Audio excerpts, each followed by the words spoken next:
Hudson Media Group studio. This is Talking Politics, and I am New Jersey's premier award-winning journalist, top 100 Latino via the Latino Spirit online magazine, and certainly the weapon of mass disruption in Garden State media. Yes, it's me, Fernando Uribe. Hoping you'll have a wonderful end of January again, folks. It's 2023 is indeed flying by, and of course here, there's always a lot to talk about, so let's get started. Here's what I'm thinking about right now. And ladies and gentlemen, certainly over the weekend, we know that many on the far left, whether here in New Jersey or nationally, were, I guess, gallivanting around at different points throughout the country, talking about what would have been the 50th anniversary of Roe versus Wade. And I'm here to tell you that it's really, as the great William Shakespeare once wrote, it's much ado about nothing. And I think that sort of the manufactured hysteria by many on the left and all these sort of insufferable feminists and cat ladies that I always like to sort of ridicule online who stink of cat piss, we all know who they are, and all these organizations statewide and even nationally seem to weaponize this issue when they really don't need to. Now, let me just give you some perspective here about how laughable this has become. Now, over the weekend, which was sort of surprising because we haven't seen her for many, many months. Thankfully, they've kept her hidden away somewhere, but unfortunately, the clown vice president that we have here, Kamala Harris, did surface over the weekend. And of course, you know, when it comes to Kamala Harris and a microphone, there is never a shortage of comedy or just outright stupidity emanating from her mouth. But here's an interesting take here over the weekend. In a direct challenge to Florida Governor Ron DeSantis, Vice President Kamala Harris traveled to his backyard this past weekend to announce that President Joe Biden, I guess whenever we wake him up from his daily nap at some point in time, was indeed signing an executive order designed to guarantee access to abortion rights, including abortion-inducing medications. Now, during a roughly, 20-minute address in Tallahassee, folks, could you imagine having to sit through a 20-minute address by Kamala Harris? Folks, if you just go on YouTube, it is a disaster of the English language to watch this woman just talk in front of a microphone. It's embarrassing. If you don't believe me, go on YouTube. Don't take my word for it. Go on YouTube, watch this clown and how much of an ass she's made of herself in the short time she's been vice president. But again, let me not digress here. Harris went on to say, obviously, during the 50th anniversary of what would have been Roe versus Wade, Harris was mocking, again, she's in a position to mock anybody when, let's be honest, we can mock her every hour of the day, mocked DeSantis' self-described, quote, freedom agenda as a antithesis to the struggles of generations of Americans to expand upon the basic rights guaranteed by the U.S. Constitution, right? Now, of course, in a carefully prepared statement this week, because we all know that if she tries to talk sort of like ad lib or freestyle, we all know Kamala Harris is useless, right? So she goes and says, quote, can we truly be free if a woman cannot make decisions about her life? Can we truly be free if a doctor cannot care for her patients? Can we truly be free if families cannot make intimate decisions about the course of their own lives? Of course, she asked a very enthusiastic audience. And can we truly be free if so-called leaders claim to be, quote, I quote, on the vanguard of freedom while they dare to restrict the freedom of the American people and attack the very foundations of freedom? Folks, I mean, could you just imagine her talking like this? I mean, just go on YouTube, and it'll be hysterical to look at some of the classics she's put out there in previous speeches. And of course, Biden's order seeks to protect privacy and abortion access against state limits, including access to abortion drugs and people's medical records, and to also protect clinics and doctors. Now, the Republican governor frequently has invoked his, quote, free state of Florida rhetoric, which originated from his opposition to face masks, obviously, and also vaccination mandates as COVID-19 continued on. So, of course, Kamala Harris had to go on with gallivanting with her rants, quote, America is a promise. It is a promise of freedom and liberty, not for some, but for all. A promise we made in the Declaration of Independence that we are endowed with the rights to liberty and the pursuit of happiness. These rights were not bestowed upon us. They belong to us as Americans. Actually, they were bestowed upon us by God, Kamala, but somewhere in law school, maybe you missed that during Constitutional Law 101. And if that is the freedom and liberty that enabled generations of Americans to start their own course and decide their own future. Folks, this is, and again, I won't sort of bore you with the rest of Kamala Harris's, diatribe in her speech this past weekend in Florida, but this is where I'm going to now give you a reality check.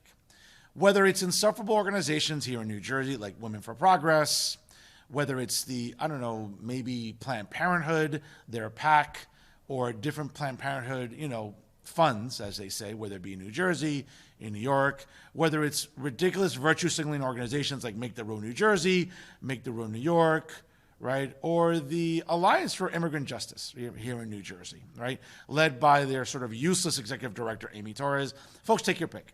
There is no shortage of useless activists, virtue signalers, and feminists that keep bitching and moaning about abortion. But I'm going to give you the truth here because, ladies and gentlemen, other journalists, or at least what I would call propagandists, masquerading as journalists, won't explain it to you this way.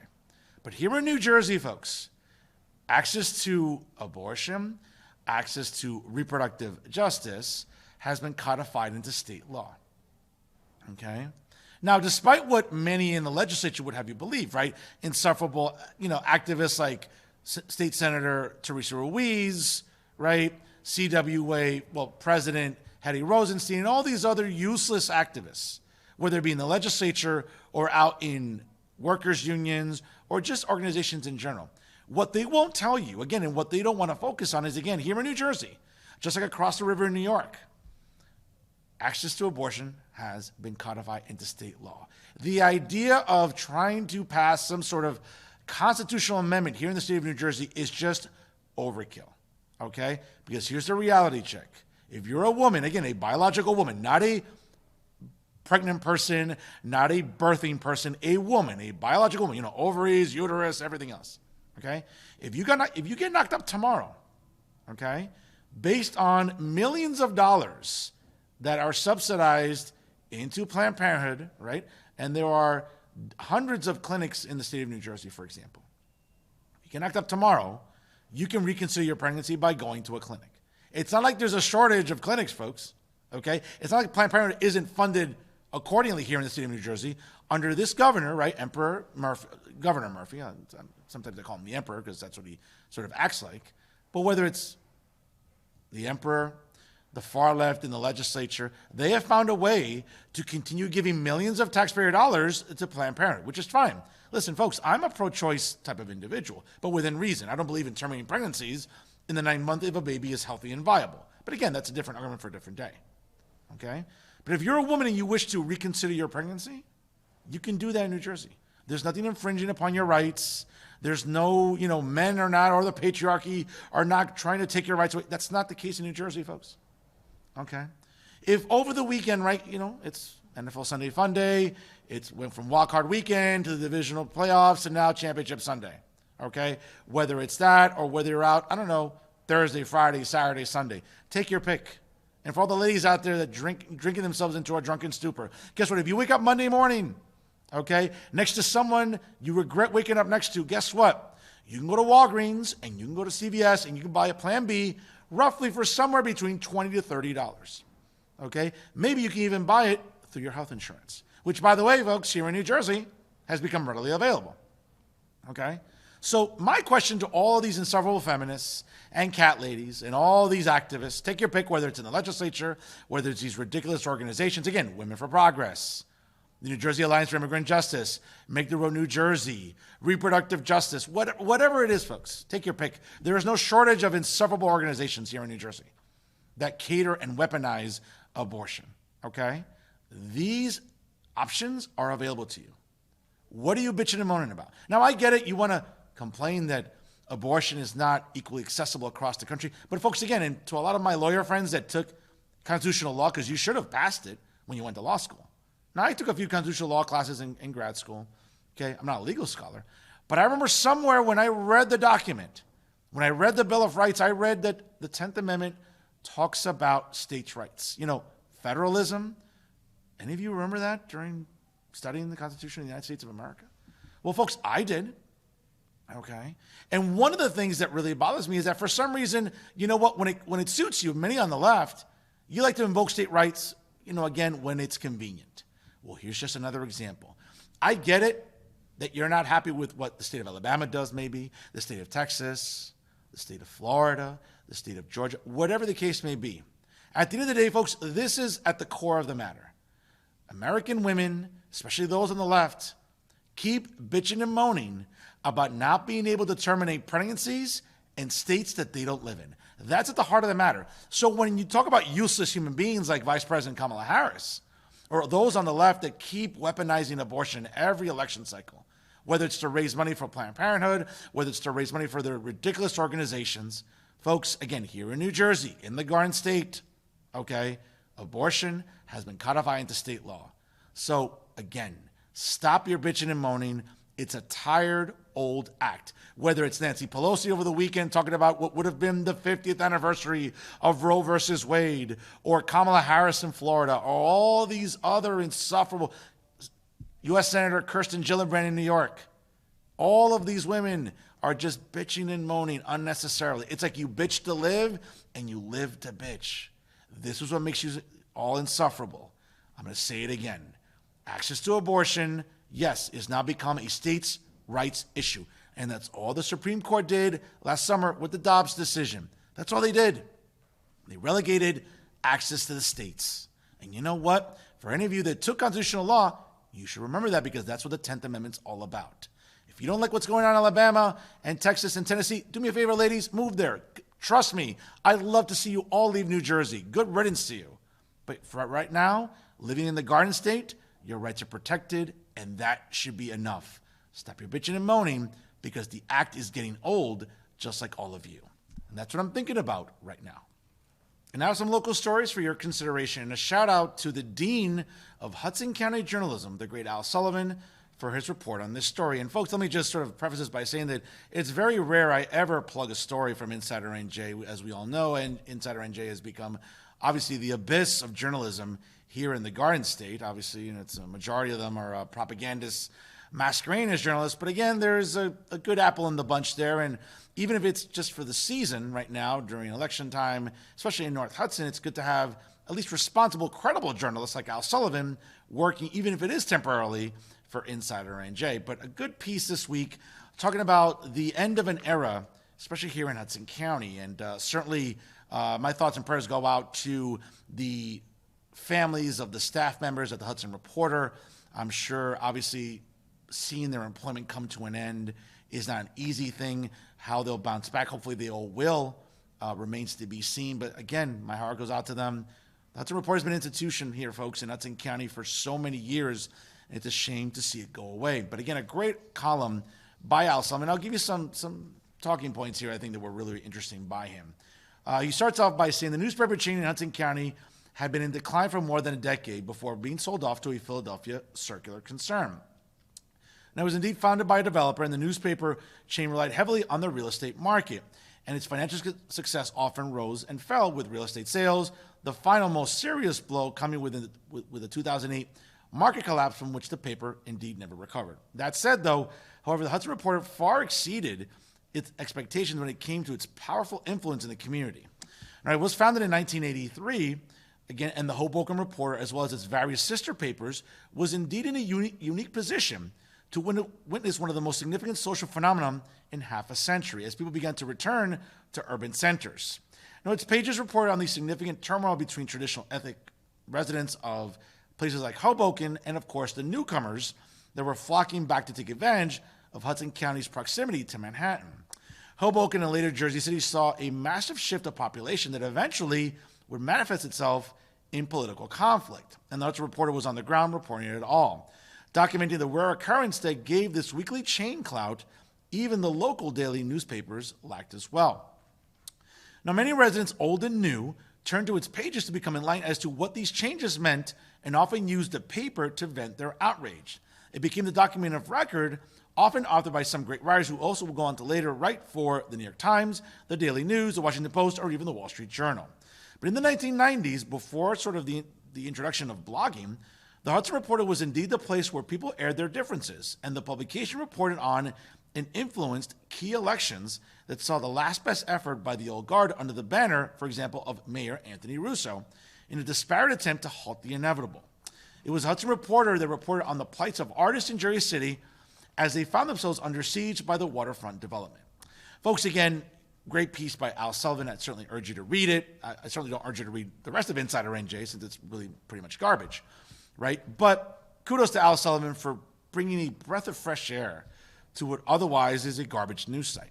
But when we look at this column specifically, it takes me back to thinking about growing up with the Hudson Reporter. And I might date myself a little bit here as I am in my 40s, but certainly, folks, one of the great things about seeing the Hudson Reporter was on the weekends, especially the weekend editions.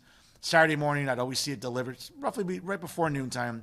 And their editorial sections were amazing, whether it was local journalists themselves, activists, elected officials, candidates, whoever, residents. That editorial page was always something to look forward to on Saturday. I'd wake up, make my morning coffee, open it up, and the first thing I would do is read the editorial section. Folks, and I got to tell you, it is something that was truly a treasure here in Hudson County. It really breaks my heart to see the Hudson Reporter finally print its last line later on this week. Both its print edition and online circulation will end effectively later on this week. But for people like Al Sullivan, who, again, started with the Hudson Reporter, and so many other wonderful journalists, I look at people like Terrence McDonald, I look at people like John Hines, again, who worked there, as well as the Jersey Journal. And these are individuals that have come to represent, really, I think, at its core, what's credible about journalism today. I can't say the same for the rest of my peers. As we all know, I like to ridicule as many of them as possible for, again, lacking credibility and lacking integrity, especially in this sort of very polarizing and very tribal political climate. But that wasn't the case with the Hudson Reporter, folks. It's truly the institution that came to shape all of our lives, whether it was in elementary school, middle school, high school, even to college. I remember even, coming home on the weekends from Rutgers University in New Brunswick, and I'd see the Hudson Reporter on the doorstep, and I'd pick it up and read it, because there's so many talented journalists that wrote in it over the years. To see it now come to its unfortunate conclusion is truly tragic. But folks, I think it's also a victim of circumstance. What have we seen in the last 20 years, maybe 25 years? Yes, we've seen the birth of the internet from the mid to late 90s to certainly the rise of social media, right? We saw Facebook really take shape in 2004, 2005. We would see YouTube come into reality in 2005. We would see Twitter come into reality in 2007 or in 2008. Certainly Instagram in 2011. Subsequently, Snapchat, TikTok, and everything else that has come to comprise the social media echo chamber.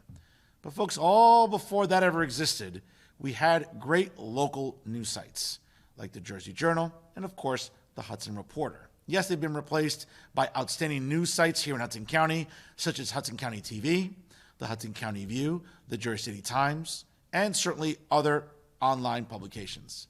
But it all started at one point in the 80s with the Hudson Reporter. It will be deeply missed, not just by me, but by anybody else in Hudson County that always loved getting their newspaper, reading it, and you know what? Always hearing a worthwhile opinion every single week.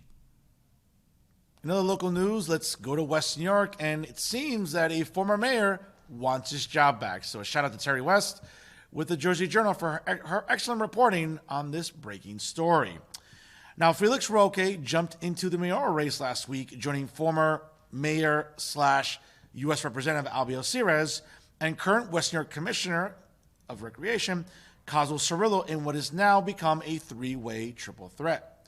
They will compete to succeed Mayor Gabriel Rodriguez, who will be now running for a seat in the State Assembly in the newly revamped 33rd Legislative District under the leadership of State Senator Brian P. Stack. Now, Roque immediately preceded Rodriguez in the mayoral position, serving from 2011 until 2019, when Rodriguez, then a commissioner, ousted him. He upset Hudson County Democratic Organization incumbent Sal Vega in 2011 as a candidate sort of pushing reform. And folks, just as a side note here, if you've ever not seen those great videos from 2011, go on YouTube.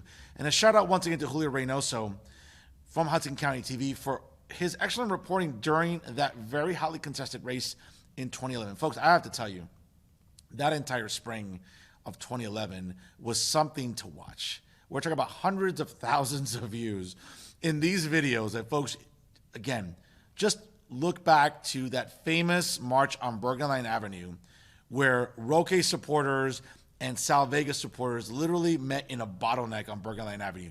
You want to talk about police officers earning their overtime that day? They certainly did, because it got testy, it got feisty, it got fickle. Now, whether or not that is going to happen in 2023 remains to be seen. But again, let me just sort of continue with some things here. Now, again, according to Terry West here, Mayor Roque said he's interested in returning to the role because he enjoyed being a helper and a fixer. Roque will go on to say at his event last week at Las Palmas Restaurant, quote, "I want to make a difference in life. You either charge or you don't open your mouth. You stay behind. I'm a military person. I'm a healer. I'm a doctor. I like to fix things. So if I see a problem, I want to fix it. Now, Roque, who runs a pain management specialty in Union City, the Roque, pain doctor business there, is planning to run with Tommy Manning, a former PBA president in West New York, and Carmen Baez, who is an accountant by day and also works in real estate during the evenings. Now, Sears has not yet announced his other running mates, while Cirillo has announced two. State Assemblywoman currently in the 32nd Legislative District, Angelica Jimenez, and Westchester Commissioner, Margarita Guzman. Now, Roque said one of his priorities as mayor would be to ultimately get more police officers on the streets of West New York, also in schools and also in the senior buildings. While it's been 4 years since he's held office, he said he's remained passionate about the community and also been very invested in local happenings. He wanted to say, quote, "I feel I've never been more disengaged with the town. I've been constantly in touch with the community, and obviously I see all of their needs." Now, Election Day is not until May, ladies and gentlemen, and there's still time for candidates to join before the March 6th filing deadline. Of course, former U.S. Representative Albio Sears has the backing of the very powerful Hudson County Democratic Organization under the leadership now of its chairman, Anthony Veneri. He left Congress last month, obviously after finishing his term, after deciding not to run for re-election, thus making room for Robert Menendez Jr. to run in that seat, and now he is effectively the U.S. Representative in the 8th Congressional District. Folks, it's interesting because I lived in West New York during the mid to late 90s, and I remember what it was to have Albio Sears as my mayor. It was certainly a very different time, and I think one of the challenges that former Mayor Sears is going to have is a lot of those West New Yorkers that have either moved out of town or have just sort of really aged themselves out of politics altogether. We all know that Commissioner Cirillo has developed quite a gathering and quite a following with his excellent work in the Department of Recreation, also working with the Little League, and also working in the Township of Guttenberg as its Township Business Administrator. Where Felix Roque fits into this is going to be very interesting because, folks, here's sort of the dynamic I think we all forget about West New York. Like Union City, like North Bergen, it's one of the very few municipalities in the state of New Jersey that still has a commissioner form of government. And what that means is coming up in May, when it comes to the vote totals, it's the top five vote getters that will subsequently move into commissioner positions. And then once that happens, there will be a reorganization meeting, and those top 5 vote getters will decide who will be mayor. I think this is the tricky part, folks, and this is where I think where Mayor Roque could be a wild card in this mayoral race. We all know he's a name. We all know he has a following, okay? He didn't always have the best of commissioners running with him or the best of people around him. We all know who we're talking about, right? Ruben Vargas, Silvio Acosta, people that, let's be honest, have had a very notorious reputation in the town of West New York. Now, certainly having these 2 new candidates running on his ticket are sort of a very different, feel for former Mayor Felix Roque. Now, who will be the 2 remaining slots remains to be seen. Again, there is some time before March the 6th, but again, folks, those days are quickly approaching. Okay? Now, as it pertains to Cosmo Cirillo, his ticket was completed this week. We have not yet heard from former U.S. Representative Albio Sears, but I'm almost certain that his ticket will be revealed also later this week as well. So it sort of begs the question, folks, what's going to happen coming up in May? Well, this is not a prediction, but I would say it's also not a spoiler either. Again, as I mentioned, I think that Mayor Roque does present a wild card in this mayoral race because we all know that Albio Sears and his name will definitely get across the finish line. I'm sure that one of the other commissioner candidates on his ticket will also come across the finish line. I think there's a good bet, folks, that Cosmo Cirillo, again, because of his following, because of the exceptional reputation he's developed. Folks, let's not get it twisted here. What Cosmo has done with the rec department, what he's done with the Little League, what he's done with seniors in Western New York is to be commended, okay? Let's not sort of sweep under the rug and say that Cosmo hasn't done anything, because we all know he has, okay? Who he can pull across the finish line also remains to be seen. Can it be Margarita Guzman? Can it be Angelica Jimenez? Who knows? It could be both. And then we have Felix Roque. We could almost have a quagmire here, because if Albio pulls somebody across the finish line with him, and Cosmo pulls somebody across the finish line with him as well, those are 4 split votes. What could Roque do? Could Roque be a decider in the sense of what happens when the top 5 vote getters have to organize and say, hey, we have to pick a mayor from this? Folks, that could be complicated because, again, we all know everybody has a lot of political clout. How that turns out coming up in May remains to be seen. But, folks, it's going to get interesting, it's going to get exciting, and most importantly, we'll continue covering it here every single week on Talking Politics. Lastly, an issue I think that affects all Hudson Care residents and New Jerseyans altogether, being covered by Dana DiFilippo from the New Jersey Mariner. A nice report by her with this story, talking about sort of the High Court here in New Jersey setting a standard for the release of sexual assault victims' mental health records and the impact it could have in future cases. Now, the New Jersey Supreme Court has indeed set new guidelines for defendants seeking details about victims' mental health state records before the alleged assaults. Now, the court laid out a new framework in a unanimous decision this past week intended to balance a defendant's constitutional right to a meaningful defense under the Sixth Amendment with also a victim's right to the confidentiality of their own health records. Again, great job there, Dana, in sort of outlining this. Now, Justice Douglas Facial wrote in the first decision since he joined the state's High Court in October, vacating a lower court's ruling in an Essex County case that required prosecutors to produce a victim's mental health records for the last 6 months before and after the alleged incident. Now, a generalized statement that a victim, for example, is, quote, crazy doesn't justify access to her health records, especially when those records are about something as private as mental health. The greater the intrusion into one's privacy, the higher the burden a defendant must show for the information sought. For example, a heightened standard of substantial need is imposed when a defendant requests an alleged victim undergo a psychiatric or gynecological examination because psychiatric and physical examinations are extraordinary intrusions into alleged victim's mind and body. Now, attorney Alexander Shalom, who filed a brief in the case, is also the director of the Supreme Court Advocacy at the ACLU of New Jersey. He celebrated the ruling as a rejection of the old sort of hackened idea that any consumer of mental health resources is somehow crazy and unreliable. Quote, mental health records are deeply private, and victims need to feel like they can access the courts without having to parade before the court, and the public, their entire mental health history is prudent. Monday's ruling, though, also recognizes that in rare cases, mental health conditions can raise questions about a victim's ability to recall or relate what happened, making judicial review of their health records extremely relevant. Well, folks, let me just say this, because we all know that sexual assault is a very serious crime. My heart goes out to victims of sexual assault, and certainly all the trauma that, will obviously follow. But this is a very important case because, like we all know, and especially in the Me Too movement, some things have been weaponized and everything else. Let me make it very clear. I do stand with victims, but being a man, we all know the risk that we run, because the minute we're accused of any sexual assault, folks, that is a scarlet letter that many men cannot kick. And for the most part, if we're dealing with a victim that maybe, has sought out mental health, we have to see exactly what the records will say. I get it. You want to balance the right to privacy for victims, but folks, the ability to, again, have the right to counsel and a competent defense is a right guaranteed to us by the Bill of Rights. So I get it. There needs to be a balance between the two. But as a man, hey, we need to make sure that whoever's accusing us obviously is in a good mental state. That isn't always the case. I get it. It's unfortunate. But again, it's a case and something to look out for in the months and years ahead when it comes to these sort of cases, folks. It's something not to be diminished, but it's something to also keep an eye out for. And that's our show for this week. To check out all the excellent programming brought to you by the leader in independent media right here in Hudson County, the Hudson Media Group, check out their websites, www.hmgtvshows.com, as well as www.livestream.com/hmgtv. Don't forget to subscribe to the Hudson Media Group on YouTube, and of course, like it on Facebook, as well as follow it on Instagram and Twitter. Check out my own Instagram and Twitter, folks, at The Fernando Zone, and make sure you also follow the show on Instagram at Talking Politics with Fernando Uribe, and also like it on Facebook as well. And always remember, folks, if it's unbiased, unfiltered, and unafraid, it's always Talking Politics right here with the Hudson Media Group. I am New Jersey's premier award-winning journalist, top 100 Latino, Vida Latino Spirit online magazine, and certainly the weapon of mass disruption here in the Garden State.